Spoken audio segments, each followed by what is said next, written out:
National Highwaysingda chathariba economic blockade asina maram oiraga wholesale amadi retail dukansingna potki mamal henjina yoliba asida meeting changminaba Manipur Students Federation na CF and PDA ki director da point ahum yawba memorandum amapshinkre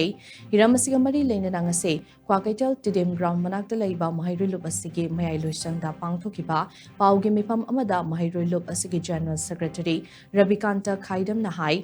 lamdam asida hauzik thokliba irang asina maram oiraga chaiting fangliba Manipur miyamgi nongmada changdaba yadraba potlamsing maru oina chakhumgi chana thaknaba potlamsing arepa mamal ama mari leinaba authority na lauthokpiraga kharaman kaital amadi masigi akoibada hangliba wholesaler amadi retail dukan singda thepiyu wholesaler amadi retailer singnasu nongmada changdaba yadraba potlamsingi mamal hengatpigano loinana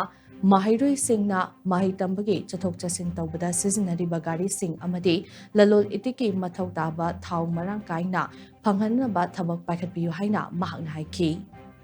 Point number 1 the no the sang the yadraba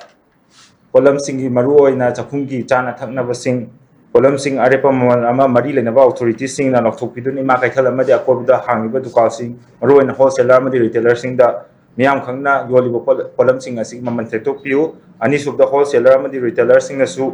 nong the sang the yadraba polam singi mamal hengatpiganu ahum subda Mahairoi sing na Mahairoi sang sing da satpada sathok sasin tawriba gari sing amadi lalointik sinfamda tawjariba singi sizinariba gari sing asigi thau phangdre habdi nasade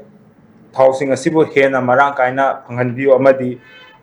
Manipur asi thaudu wathok irang yam toina thokpa lam amakhak oibanina thau asi marang kaina phanghanbiu haina hariba pona hum asi yawba memorandum amasung asi cap npd director gi mafam da su ko khusina jagre loinana asigi lei biriba prajamyam gi pungin chinjabaga loinana